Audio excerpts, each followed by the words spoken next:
ಕೇಳೋಣ. ಲಕ್ಷ್ಮೀ ಅವರೇ, Vim number ಪಾಕಕ್ಕೆ ನಿಮ್ಗೆ ಅನುಭವದ ಸ್ವಾಗತ. ಸೊ ಹೇಳಿ, ನಮಗೋಸ್ಕರ ಯಾವ ಪಾಕ ಮಾಡ್ತಾ ಇದ್ದೀರಾ, ಏನು ಮಾಡ್ತಾ ಇದ್ದೀರಾ, ಸ್ಪೆಷಲ್ ಆಗಿ ಏನಾದ್ರು ಯೋಚನೆ ಮಾಡಿದ್ದೀರಾ? ನಾನು ಇವತ್ತು ಹಲಸಿನಕಾಯಿ ಉಂಡ್ಲುಕ ಮಾಡ್ತಾ ಇದ್ದೇನೆ. ಹಲಸಿನಕಾಯಿ ಉಂಡ್ಲುಕ, ಇದು ಖಾರ ಐಟಮ್. ಓಕೆ. ಸೊ ನಾವು ಈ ಥರದ ಹೆಸರುಗಳನ್ನೇ ಕೇಳಿಲ್ಲ. ಇದು ಇಲ್ಲಿ ಉಡುಪಿದು ಸ್ಪೆಷಲ್. ಉಡುಪಿಯ ಒಂದು ಸ್ಪೆಷಲ್. ಸೊ ಇದು ಯಾರಿಂದ ಕಲ್ತ್ರಿ ನೀವು? ಇದು ನನ್ನ ತಾಯಿಯಿಂದ ಕಲ್ತಿದ್ದೇನೆ. ತಾಯಿಗಳಿಂದ ಕಲ್ತ್ರಿ.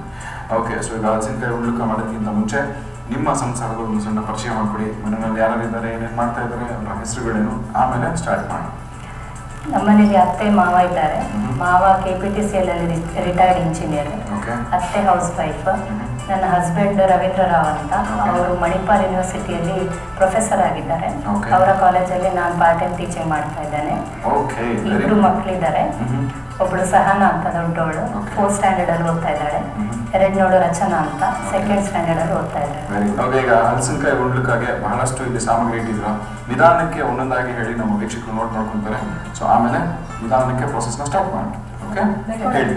ಉಪ್ಪಲ್ಲಿ ಹಾಕಿದ ಹಲಸಿನಕಾಯಿ ತೋಳೆ, ಕೆಂಪು ಮೆಣಸಿನಕಾಯಿ, ಧನಿಯಾ, ಹೆಚ್ಚಿದ ಕರಿಬೇವು, ಕೊಬ್ಬರಿ ತುಂಡು, ಅಕ್ಕಿ ಹಿಟ್ಟು, ಎಣ್ಣೆ.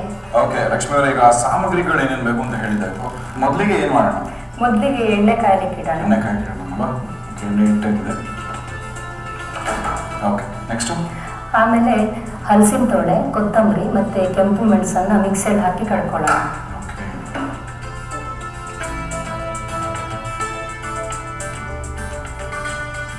ಉಪ್ಪಲ್ಲಿ ನೆನೆಸಿಟ್ಟಿದ್ದೀವಿ. ಹಾಗಾಗಿ ಇದಕ್ಕೆ ಪುನಃ ಇದು ಹಾಳಾಗುದಿಲ್ಲ. ಆಕ್ಚುಲಿ ಇದು ಹೋದ ವರ್ಷದ ಹಲಸಿನಕಾಯಿ, ಸೊ ಇದು ಹಾಳಾಗುದಿಲ್ಲ. ಸೊ ಉಪ್ಪು ಪ್ರಿಸರ್ವೇಟಿವ್, ಸೊ ಅದರಲ್ಲಿ ಹಾಕಿಟ್ರೆ ಹಾಳಾಗುದಿಲ್ಲ. ಹಲಸಿನ ತೋಳೆ ಮುಳುಗುವಷ್ಟು ನೀರು ಹಾಕಿಡ್ಬೇಕು, ಅವಾಗ ಏನು ಹಾಳಾಗೋದಿಲ್ಲ. ಮತ್ತೆ ಇದರಲ್ಲಿ ಉಪ್ಪು ಆಲ್ರೆಡಿ ಇದೆ, ಹಾಗಾಗಿ ನಾವು ಉಪ್ಪನ್ನು ತಗೊಂಡಿಲ್ಲ. 10 ರಿಂದ 12 ಕೆಂಪು ಮೆಣಸು ಹಾಕಬೇಕು. ಸೊ ಖಾರ ಜಾಸ್ತಿ ತಿಂತಾರ ಮನೆಯಲ್ಲಿ? ಹೌದು. ಸೊ ನೀವು ಮೆಣಸಿಗೆ ಹಾಕ್ತಾರೆ ನೋಡಿದ್ರೆ ನೆಕ್ಸ್ಟ್ ಕೊತ್ತಂಬರಿ ಬೀಜ 1 ಸ್ಪೂನ್. ನೀರು ಬೇಕಾ? ಸ್ವಲ್ಪ ನೀರು ಹಾಕೊಳ್ಬೇಕು. ಸೊ ಯೂಶುವಲ್ ಆಗಿ ಈ ಒಂದು ರೆಸಿಪಿನ ಎಷ್ಟು ದಿನಕ್ಕೊಮ್ಮೆ ಮಾಡ್ಕೊಂತೀರಾ? ಇದು ಹಲಸಿನಕಾಯಿ ಇದ್ದ ಹಾಗೆ. ಅಂದ್ರೆ ಹಲಸಿನಕಾಯಿ ಬದಲಾಗಿ ಆಲ್ಟರ್ನೇಟಿವ್ ಏನಾದ್ರು ಬೇರೆ ಯೂಸ್ ಮಾಡ್ಬೋದಾ? ಇಲ್ಲ, ಹಲಸಿನಕಾಯೇ ಬೇಕು. ಓಕೆ. ಸೊ ಹೇಗಿರ್ಬೇಕು? ಫುಲ್ ನೈಸ್ ಆಗಿರ್ಬೇಕಾ? ಹೌದು.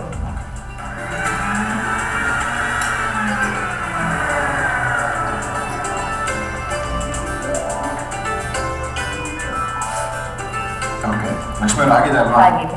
ಸೊ ಏನು ಮಾಡ್ಬೇಕು ಈಗ ನೆಕ್ಸ್ಟ್? ಈಗ ನೆಕ್ಸ್ಟ್ ಅಕ್ಕಿ ಹಿಟ್ಟೊಟ್ಟಿಗೆ ಕೊಬ್ಬರಿ ತುಂಡು ಮತ್ತೆ ಕರಿಬೇವು ಹಾಕಿ ಮಿಕ್ಸ್ ಮಾಡ್ಕೊಳ್ಬೇಕು. ಸೊ ಅಕ್ಕಿ ಹಿಟ್ಟು ರೆಡಿ, ಕೊಬ್ಬರಿ ತುಂಡು ಇಟ್ಕೊಳ್ಳಿ. ಸೊ ಕೊಬ್ಬರಿನ ಇನ್ನೂ ಸಣ್ಣದಾಗಿ ಹೆಚ್ಕೋಬೋದಾ? ಇನ್ನೂ ಸಣ್ಣದಾಗಿ ಹೆಚ್ಕೊಳ್ಬೋದು. ಇನ್ನೂ ಸಣ್ಣದಾಗಿ ಹೆಚ್ಕೋಬೋದಲ್ವಾ? ಓಕೆ, ತೊಗೊಳ್ಳಿ. ಓಕೆ, ಈಗ ರುಬ್ಬಿದ ಮಸಾಲೆನ ಇದಕ್ಕೆ ಹಾಕಬೇಕು. ಹೌದು.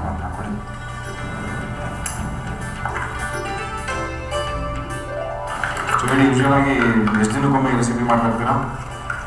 ಇದು ಯೂಶುವಲಿ ಹಲಸಿನ ತೋಳೆ ಇದ್ರೆ ಯಾವಾಗಂದ್ರೆ ಅವಾಗ ಮಾಡ್ಬೋದು. ಬರೀ 10 ನಿಮಿಷ ಮಾತ್ರ ತಗೊಳುತ್ತೆ. ಇಲ್ದಿದ್ರೆ ಹಲಸಿನಕಾಯಿ ಸೀಸನ್ ಅಲ್ಲಿ ಮಾಡ್ತೀವಿ. ಹಲಸಿನಕಾಯಿ ಸೀಸನ್ ಮಾಡಿ. ಹೌದು. ಓಕೆ, ನಿಮ್ಮ ಯಜಮಾನ್ರು ಮದುವೆಗೆ ಎಷ್ಟು ವರ್ಷ ಆಯ್ತು ಲಕ್ಷ್ಮೀ? ನಮ್ದು 13 ಇಯರ್ಸ್ ಆಯ್ತು. 13 ಇಯರ್ಸ್. ಸೊ 13 ಇಯರ್ಸ್ ಅಲ್ಲಿ ಫಸ್ಟ್ ಟೈಮ್ ನೀವು ನಿಮ್ಮ ಯಜಮಾನ್ರಿಗೆ ಯಾವ ಒಂದು ಅಡುಗೆ ಮಾಡ್ಕೊಟ್ಟಿದ್ರಿ? ಪುಲಾವ್. ಯಾವ ಪುಲಾವ್ ಮಾಡ್ಕೊಟ್ಟಿದ್ರಿ? Vegetable pulao. Very good. So ಏನಂದಿದ್ರು ಯಜಮಾನ್ರು? ಅವ್ರು ಸ್ವಲ್ಪ ಉಪ್ಪು, ಸ್ವಲ್ಪ ಖಾರ, ಸ್ವಲ್ಪ ಹುಳಿ ಕಮ್ಮಿ ಅಂತ ಹೇಳಿದ್ರು. ಅಂದ್ರೆ ಡೈರೆಕ್ಟ್ ಆಗಿ ಚೆನ್ನಾಗಿಲ್ಲ ಅಂತ ಹೇಳೋದು? ಈಗ ಇದನ್ನ ಕಲಿಸ್ಕೊಳ್ಬೇಕು. ಓಕೆ. ಸೊ ನೀವು ಮದುವೆಗಿಂತ ಮುಂಚೆ ಅಡುಗೆ ಎಲ್ಲ ಮಾಡಕ್ಕೆ ಬರ್ತಾ ಇತ್ತಾ? ಕೆಲವು ಸಾಧಾರಣ ಬರ್ತಾ ಇತ್ತು. ಸೊ ಅದಕ್ಕೆ ಅವ್ರು ಹೇಳಿದ್ರು ಸ್ವಲ್ಪ ಉಪ್ಪು ಕಡಿಮೆ, ಸ್ವಲ್ಪ ಖಾರ ಕಡಿಮೆ, ಸ್ವಲ್ಪ ಹುಳಿ ಕಡಿಮೆ ಅಂತ. ಓಕೆ. ಸೊ ಇವಾಗೆಲ್ಲ ಚೆನ್ನಾಗಿ ಮಾಡ್ತೀರಾ ಅಡುಗೆ? ಇವಾಗ ಮಾಡ್ತೀನಿ. ಓಕೆ. ನಿಮ್ಮ ಯಜಮಾನ್ರಿಗೆ ಏನಾದ್ರು ಅಡುಗೆ ಮಾಡಕ್ಕೆ ಬರುತ್ತಾ? ಹೌದು, ಅವ್ರ ಅಡುಗೆಯಲ್ಲಿ ಎಕ್ಸ್ಪರ್ಟ್. ನೋಡಿ, ಅಂಥವ್ರಿಗೆ ಅಡುಗೆ ಮಾಡಕ್ಕೆ ಆ ಥರ ಪುಲಾವ್ ಮಾಡ್ಕೊಟ್ರೆ ಇನ್ನೇನು ಹೇಳ್ತಾರೆ. ಸೊ ಆಯ್ತಲ್ಲ ಈಗ ಕಲಿಸಿ? ಓಕೆ ಲಕ್ಷ್ಮೀ ಅವರೇ, ಸೊ ಎಣ್ಣೆ ಕಾದಿದೆ, ಈಗ ಹಿಟ್ಟನ್ನು ಕಲಿಸಿದಾಯ್ತು. ನೆಕ್ಸ್ಟ್ ಪ್ರಾಸೆಸ್ ಏನು? ನೆಕ್ಸ್ಟ್ ಈಗ ಇದನ್ನ ಸಣ್ಣ ಸಣ್ಣ ಉಂಡೆಗಳನ್ನ ಮಾಡ್ಕೊಂಡು ಈ ಎಣ್ಣೆಯಲ್ಲಿ ಡೀಪ್ ಫ್ರೈ ಮಾಡಬೇಕು. ಇದನ್ನ ಸ್ವಲ್ಪ ಸಿಮ್ಮಲ್ಲಿ ಇಟ್ಕೊಳ್ಳೋಣ. ಓಕೆ, ಸಿಮ್ಮಲ್ಲಿ ಇಟ್ಟಿದಾಯ್ತು. ಸೊ ಅಡುಗೆ ಸಣ್ಣ ಉಂಡೆಗಳು ಮಾಡ್ಕೊಳ್ತೇವೆ. ಓಕೆ. ಸೊ ಅಡುಗೆ ಚೆನ್ನಾಗಿ ಮಾಡ್ತಾರೆ ಅಂತ ಹೇಳಿದ್ರಿ ನಿಮ್ಮ ಯಜಮಾನ್ರು. ನೀವು ಅಡುಗೆ ಮಾಡ್ಬೇಕಾದ್ರೆ ಹೆಲ್ಪ್ ಮಾಡ್ತಾರಾ? ಹೌದು, ಮಾಡ್ತಾರೆ. ಸೊ ಆಬ್ವಿಯಸ್ಲಿ ಅಡುಗೆ ಮಾಡಕ್ಕೆ ಬಂದಿರಲ್ಲ ಹಂಗೆ. ಅವ್ರಿಗೆ ಸ್ಮೆಲ್ಲಲ್ಲೇ ಗೊತ್ತಾಗ್ತದೆ ಉಪ್ಪು ಖಾರ ಯಾವ್ದು ಜಾಸ್ತಿ ಇದೆ ಯಾವ್ದು ಕಮ್ಮಿ. ಒಳಗೆ ಕುತ್ಕೊಂಡು ಪೇಪರ್ ನೋಡ್ಕೊಂಡು ಕಮೆಂಟ್ಸ್ ಹೇಳ್ತಾರ, ನೋಡ ಅಲ್ಲಿ ಸ್ವಲ್ಪ ಖಾರ ಜಾಸ್ತಿ ಆಗಿದೆ ಹೇಳ್ತಾರ, ಇಲ್ಲ ತಿನ್ಮೇಲೆ ಹೇಳ್ತಾರ? ಇಲ್ಲ ಇಲ್ಲ, ಅವ್ರಿಗೆ ಇಷ್ಟ ಇರುವಂತ ಐಟಮ್ಸ್ ಮಾಡಿದ್ರೆ ಬರ್ತಾರೆ ಅಡ್ಗೆ ಕೋಣೆ ಬಂದು ಸ್ಮೆಲ್ ನೋಡಿ ಹೇಳ್ತಾರೆ. ಓಕೆ, ನಿಮ್ಮ ಮಕ್ಳಿಗೆ ಏನ್ ತುಂಬಾ ಇಷ್ಟ ಆಗುತ್ತೆ ನೀವು ಅಡುಗೆ ಮಾಡುವಂತ ಅಡುಗೆ? ತಂದು ಸಣ್ಣ ಮಗಳಿಗೆ ನೀರ್ ದೋಸೆ ತುಂಬಾ ಇಷ್ಟ, 3 ಹೊತ್ತು ಬೇಕಾದ್ರೆ ಅದನ್ನೇ ತಿಂತಾಳೆ. Very good. ಓಕೆ ಲಕ್ಷ್ಮಿ ಅವರೇ, ಉಂಡೆಗಳು ಮಾಡ್ಕೊಂಡಿದ್ದಾಯ್ತು, ಇದು ಇಷ್ಟೇ ಸೈಜ್ ಮಾಡ್ಕೊಬೇಕಾ? ಹೌದು. ಏನ್ ಕಾರಣ ಇಷ್ಟು ಸೈಜ್ಗೆ? ಅದು ತುಂಬಾ ಕರ್ಕೂಲು ಆಗ್ಬಾರ್ದು, ತುಂಬಾ ಕರ್ಕೂಲು ಕ್ರಿಸ್ಪಿ ಆಗ್ಬಾರ್ದು. ಓಕೆ, ಸೊ ಈಗ ಕರ್ಕೂಲವಾಗಿ ಮಾಡೋಣ. ಹಾಕೊಳ್ಳಿ, ಎಣ್ಣೆ ಕಾದಿದೆ, ಸೂಪರ್ ಆಗ್ತದೆ. ಸೊ ಇದ್ರ ಜೊತೆಗೆ ಏನಾದ್ರು ಬೇರೆ ಮಾಡ್ತೀರಾ? ಇಲ್ಲ ಬೇಕು ಅಂತಿಲ್ಲ, ಇದು ಸಾಯಂಕಾಲ ಟೀ ಒಟ್ಟಿಗೆ ಚೆನ್ನಾಗಾಗುತ್ತೆ. ಓಕೆ, ಸೊ ಟೀ ಒಟ್ಟಿಗೆ ಒಂದು ಒಳ್ಳೆ ಸ್ನ್ಯಾಕ್ಸ್ ಮಾಡ್ಕೊಡ್ತಾರೆ ನಮಗೋಸ್ಕರ, ಅದು ದೇಸಿ ಫುಡ್. Very good. ಸೊ ಹೇಳಿ, ಇವಾಗ ಹಬ್ಬಗಳನ್ನೆಲ್ಲ ಹೇಗೆ ಆಚರಣೆ ಮಾಡ್ತೀರಾ? ಸೊ ಯಾವ ಹಬ್ಬನ ವಿಜೃಂಭಣೆಯಿಂದ ಆಚರಣೆ ಮಾಡ್ತೀರಾ? ದೀಪಾವಳಿ ಮಾಡ್ತೀವಿ. ಓಕೆ, ದೀಪಾವಳಿ ಊರಿಗೆ ಹೋಗ್ತೀವಿ. ಯಾವ ನಿಮ್ದು? ನಮ್ದು ಪುತ್ತೂರು. ಪುತ್ತೂರು. ಓಕೆ, ನಮ್ದೆಲ್ಲ ಫ್ಯಾಮಿಲಿ ಹೊಂಟಾಗ್ತೀವಿ ದೀಪಾವಳಿಗೆ. ಓಕೆ ಲಕ್ಷ್ಮಿ ಅವರೇ, ಆಗಿದೆ ಅಲ್ವಾ? ಇದೀಗ ಆಗಿದೆ, ಫೈನಲ್ ಆಗಿ ಆಗಿದೆ. ಸೊ ನೆಕ್ಸ್ಟ್ ಸರ್ವ್ ಮಾಡ್ಕೊತೀರಾ? ಓಕೆ, ಇದೆಲ್ಲ ಆದ್ಮೇಲೆ ಒಂದು ಸೊ ಇದಕ್ಕೆ ಜೊತೆಗೆ ಏನು ಬೇಡ, ಕಾಫಿ ಟೀ ಜೊತೆಗೆ ಆರಾಮಾಗಿ ತಿನ್ಬೋದು.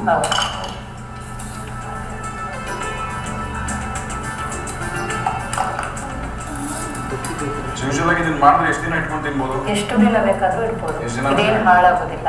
ಫಸ್ಟ್ ಆಫ್ ಆಲ್ ವರ್ಷಾನ್ಗಟ್ಟಲೆ ಪ್ರಿಸರ್ವ್ ಮಾಡಿಸ್ತೀರಾ? ಸ್ಪೂನ್ ತಗೊಳ್ಳಿ. ಉಡುಪಿ ಸ್ಪೆಷಲ್ ಹಲಸಿನಕಾಯಿ ಉಂಡ್ಲುಕ ನಿಮ್ಗಾಗಿ ರೆಡಿ. Thank you. ಹಲಸಿನಕಾಯಿ ಉಂಡ್ಲುಕ. ಓಕೆ,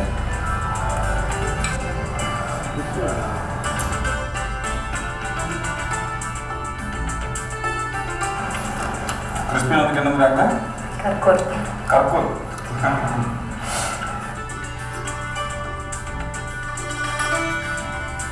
ಚೆನ್ನಾಗಿದೆ, ಖಾರವಾಗಿ ಚೆನ್ನಾಗಿದೆ. ಖಾರ ಜಾಸ್ತಿ ತಿಂತೀರಾ ನೀವು? ಹೌದು. ಸೊ ಗೊತ್ತಾಗುತ್ತೆ ನೋಡೋದನ್ನೇ, ಹಲಸಿನಕಾಯಿ ಉಂಡ್ಲುಕ. Okay, so thank you Lakshmi ಅವರೇ. ಸೊ ಇಲ್ಲಿ ಒಂದು ವಿಶೇಷವಾದ ರೆಸಿಪಿ ಹೇಳ್ಕೊಡಿದ್ರೆ, ಸ್ಪೆಷಲ್ ಆಗಿ ಸಂಜೆ ಹೊತ್ತು ಕಾಫಿ ಟೀ ಜೊತೆಗೆ ಒಂದು ಒಳ್ಳೆಯ ಸ್ನ್ಯಾಕ್ಸ್ ಅಂತಲೇ ಹೇಳ್ಬೋದು, ಹಲಸಿನಕಾಯಿ ಉಂಡ್ಲುಕ. ಸೊ ಹಾಗಾಗಿ ಉದಯ ಟಿವಿಯ ಪರವಾಗಿ ಮತ್ತು ನಮ್ಮ ವಿಮ್ ನಮ್ಮೂರ ಪಾಕತಂಡದ ಪರವಾಗಿ ನಿಮಗೆ ಆತ್ಮವಾದಂಥ ಧನ್ಯವಾದ. ಸೊ ವೀಕ್ಷಕರೇ, ನೋಡಿದ್ರೆ ಅಲ್ವಾ, ಲಕ್ಷ್ಮಿ ಅವರು ಇಲ್ಲಿನ ಒಂದು ವಿಶೇಷವಾದಂಥ ರೆಸಿಪಿ, ಉಡುಪಿಯ ಒಂದು ಟ್ರೆಡಿಷನಲ್ ಸ್ನ್ಯಾಕ್ಸ್ ಹೇಳ್ಕೊಟ್ಟಿದ್ದಾರೆ, ಹಲಸಿನಕಾಯಿ ಉಂಡ್ಲುಕ. ಸೊ ಕಾಫಿ ಟೀ ಜೊತೆಗೆ ಒಂದು ಒಳ್ಳೆಯ ಕಾಂಬಿನೇಷನು. ಸೊ ಮತ್ತೆ ಯಾಕೆ ಕಾಫಿ ಟೀ ಮಾಡಿಕೊಂಡು ಇದನ್ನು ಸಹ ಮಾಡಿ ಜೊತೆಯಲ್ಲಿ ಟೇಸ್ಟ್ ಮಾಡಿ. ಹಿಂಗಿತ್ತು ಖುಷಿಯಾಗ್ತದೆ ಅಲ್ವಾ? ತುಂಬಾ ಅದೇ ಹೋಗೋಣ. ಅದ್ರ ಮುಂಚೆ ನಿಮ್ಮನ್ನ ಸ್ವಲ್ಪ ಕಿಚನ್ಗೆ ಕರ್ಕೊಂಡು ಹೋಗ್ತೀವಿ, ಅಡುಗೆ ಮಾಡಿ ಟೇಸ್ಟ್ ಮಾಡಿ ಹೇಳ್ತೀನಿ ಎಷ್ಟು ಚೆನ್ನಾಗಿ ಮಾಡ್ತೀನಿ ಅಡುಗೆ. ಡೆಫಿನೆಟ್ಲಿ ನಾನು ಚೆನ್ನಾಗಿ ಮಾಡ್ತೀನಿ ಅನ್ನೋ ಕಾನ್ಫಿಡೆನ್ಸ್ ನನಗಿದೆ. ಹೌದಾ? ಟೇಸ್ಟ್ ಮಾಡಕ್ಕೆ ರೆಡಿನಾ? ಅದಕ್ಕೆ ಮುಂಚೆ ವಿಮ್ ಸ್ಟಾರ್ ಪಾಕದಲ್ಲಿ ಒಂದು ಶಾರ್ಟ್ ಬ್ರೇಕ್.